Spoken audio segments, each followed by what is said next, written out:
ప్రభువునందు ప్రియమైనటువంటి మేల్కొల్పు ప్రార్థన వీక్షకులందరికీ కూడా శుభములు, ఆశీర్వాదములు తెలియజేస్తూ మేము ముందుకు వస్తూ ఉన్నాం.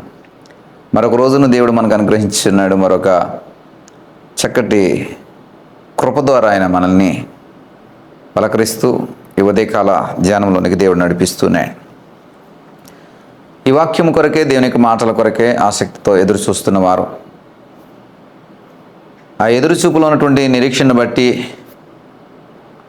దేవుని యొక్క వాక్యం మీద ఉన్నటువంటి గురిని బట్టి, నమ్మకాన్ని బట్టి ఓపికతో కనిపెడుతున్న ప్రతి ఒక్కరికి కూడా ఓ చక్కటి మాట ఈ ఉదయకాల సమయంలో చెప్పాలని ఆశపడుతున్నాను. ఈ నిరీక్షణ, ఓపిక, మరి ఓర్పు, ఎదురుచూపు, ఇవన్నీ కూడా మనం రక్షకుడైనటువంటి యేసుక్రీస్తు ద్వారా మనకు కలుగుతున్నటువంటి గొప్ప గుణలక్షణాలు అవి. అందుకే ఆయనకి నిరీక్షణకర్త అని పేరు, నిరీక్షణకర్త అని పేరు. నిరీక్షణ అంటే సహనముతో ఎదురుచూచుట, సహనముతో కనిపెట్టుట. ప్రియ సహోదరుడా, రోమగ్రంథం 15వ అధ్యాయం మరి 13వ వచనంలో సమాధానకర్త గురించినటువంటి మాట రాయబడింది.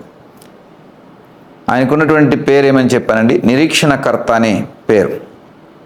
అందులో ఏముందనండి? సమాధానం ఉంది.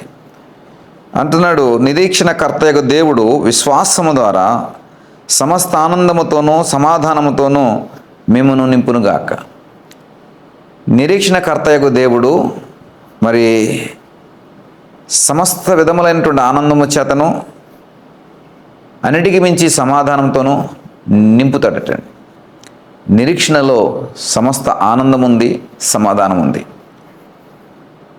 ఈ సమాధానము, ఈ ఆనందాన్ని ఎందుకు కోల్పోతున్నామంటే నిరీక్షణను మనము కలిగి ఉండకపోవడం వల్ల, నిరీక్షణలో మరి ఓపికతో కనిపెట్టుకోలేకపోవడం వల్ల, సహనాన్ని ప్రదర్శించలేకపోవడం వల్ల, అసహనము, అన్ని విషయాల్లో అసహనమును ప్రదర్శించడం వలన మనము నిరీక్షణ అనేటువంటి గుణాన్ని మనిషి యొక్క స్వభావాల్లో నుంచి దాన్ని పోగొట్టుకుంటున్నాం. కనిపెడదాం, ఎదురు చూద్దాం, ఓపికతో ఉందాం, సహనంతో ఉందాం అనేటువంటి గుణాలు ఈ మధ్య కాలంలో, ఇంకా చెప్పాలంటే నేటి తరములో అస్సలు లేదనే చెప్పాలి. ఇప్పుడున్నటువంటి జనరేషన్లో, ఇప్పుడున్నటువంటి పిల్లలలో, యవనస్తులలో ఈ గుణలక్షణాలు కరువైపోతున్నాయి. ఎందుకంటే పరిగెడుతున్నటువంటి ప్రపంచం, పొంతన లేనటువంటి పోకడలు, విలువలు లేనటువంటి మానవతా స్థితి, బ్రతుకుతున్న మన పేరుకే బ్రతుకుతున్నారు కానీ ఏమాత్రం కూడా నాణ్యత లేకుండా బ్రతుకుతున్నటువంటి జీవితాలు. నిరీక్షణకర్త యొక్క దేవుడు సమస్త ఆనందంతో నింపుతాడు. ఒక గుణము, ఓపికతో కనిపెట్టే గుణం మనిషికి ఉండవలసిన గుణాల్లో ఒక గుణం. నేనైతే ఈ యొక్క సువార్తలోనూ పరిచర్యలోనూ చాలా ఓపికతోనే, నిరీక్షణతోనే కనిపెడుతున్నాను. సంవత్సరాలుగా ఏమాత్రం కూడా అసహనాన్ని నాకు దరిచేరనీయకుండా, చుట్టూ అశాంతికరమైన, అసమాధానకరమైన పరిస్థితులే ఉంటూ ఉన్నప్పటికీ కూడా వాటి యొక్క ఉచ్చులోకి నేను వెళ్లకుండా సమాధానకర్తయగు మన దేవుని యొక్క నామాన్ని బట్టి నిరీక్షణ కలిగిన వాడినై, నా దేవుడు నాకు తప్పక నిరీక్షణ ఫలమును అనుగ్రహిస్తాడనేటువంటి ఓపికతోనే ఈ పందెంలో పరిగెడుతున్నా. ఖచ్చితంగా ఒక కిరీటం అనేది, ఖచ్చితంగా ఒక బహుమతి అనేది ఇవ్వబడుతుంది. నేటి తరం విద్యార్థులు, నేటి తరం యువత ఈ స్వభావాన్ని కోల్పోతున్నారు.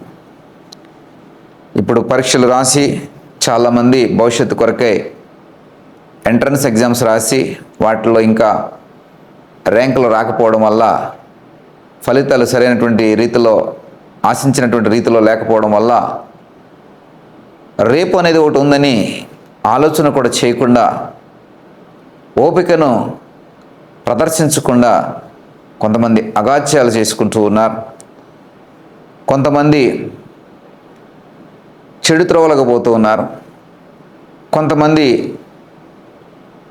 ఒక భవిష్యత్తు గురించినటువంటి ప్లానింగ్ విడిచిపెట్టేసి ఇష్టానుసారంగా కట్టడలేనటువంటి స్థితిలో మరి నేటి తరం ఉంది.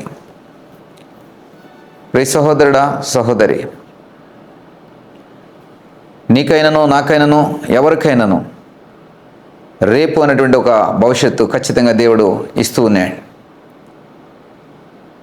రేపు అనేటువంటి భవిష్యత్తు ప్రతి ఒక్కరికి ఇవ్వబడుతోంది. కాబట్టి నేటితోనే అంతమైపోవట్లేదు, దీనితోనే జీవితము ముగించబడటం లేదు. మన దేవునికి ఉన్న పేరే నిరీక్షణకర్తయగు దేవుడని. ఆయన యందు మనం విశ్వాసం ఉంచితే కనుక సమస్త విధములైనటువంటి ఆనందము, దానితో పాటు సమాధానం కూడా మనం పొందుకోగలుగుతాం. ప్రియ సహోదరుడా, సహోదరి, ఈ ఉదయకాల సమయంలో నీ స్వభావ గుణాలలో నిరీక్షణ అనేటువంటి గుణము ఎంత తీవ్రంగా ఉంది, ఎంత బలంగా ఉంది, ఎంత పటిష్టంగా ఉందో ఒకసారి పరిశీలన చేసుకోవాలని ప్రభుపేట మనం చేస్తూ ఉన్నాను. ఓపికతో పరిగెడదాం. ఇది పందెం, జీవితం అనేటువంటి పందెం. సవాళ్ళు ఎదురవుతూ ఉంటాయి, ఛాలెంజెస్ ఎదురవుతూ ఉంటాయి. అనుకున్నట్టుగా ఫలితాలు రాకపోవచ్చు, అనుకున్నట్టుగా మరి కోరుకున్నవి జరగకపోవచ్చు. అంత మాత్రాన నిరీక్షణను విడిచిపెట్టే వారంగా మనం ఉండకూడదు. క్రీస్తునందున్నవారు, మరి ప్రాముఖ్యముగా క్రీస్తునందున్నవారు నిరీక్షణను విడిచిపెట్టకూడదు. నీ గురించి, నీకు ఈ క్షణం గురించి, ఇప్పుడు వరకు జరిగిన దాని గురించి తెలుసు. మరుసటి క్షణం గురించి కానీ, మరుసటి రోజు గురించి కానీ, రేపటి సంవత్సరం గురించి కానీ నీకు తెలియదు. కానీ నీ దేవునికి మరుసటి క్షణం తెలుసు, రేపు నీ జీవితంలో ఏం జరగబోతుందని తెలుసు. రేపు అనే సంవత్సరంలో ఏం జరగబోతుందో, వచ్చే సంవత్సరంలో నీ కొరకు ఏం జరగబోతుందో నీ దేవునికి చక్కటి ప్రణాళిక ఉంది. కాబట్టి నిరీక్షణకర్తయగు దేవుని యందు విశ్వాసం ఉంచండి. సకల ఆనందములు, సమృద్ధికరమైనటువంటి సమాధానము మీ జీవితాల్లో ఏలుబడి చేయలాగున మీరు కూడా నిరీక్షణకర్తయగు దేవుని యందు నిరీక్షణతో కొనసాగండి. దేవుడు మిమ్మల్ని, మీ కుటుంబాలను బహుగా దీవించునుగాక. మీ కొరకే ప్రార్థన చేస్తాం. దయగల తండ్రి, కృపగలని దేవ, మాకు ఇచ్చినటువంటి ఉదయకాల ధ్యానమును బట్టి మీకు స్తోత్రాలు. అవును ప్రభా, నిరీక్షణ లేని వారమై రేపు అనేటువంటి భవిష్యత్తుని మేము చిన్నాభిన్నం చేసుకుంటూ ఉన్నాం. ఇదిగో ప్రభా, నీ వాక్యం ద్వారా మాతో మాట్లాడి ఉన్నారు.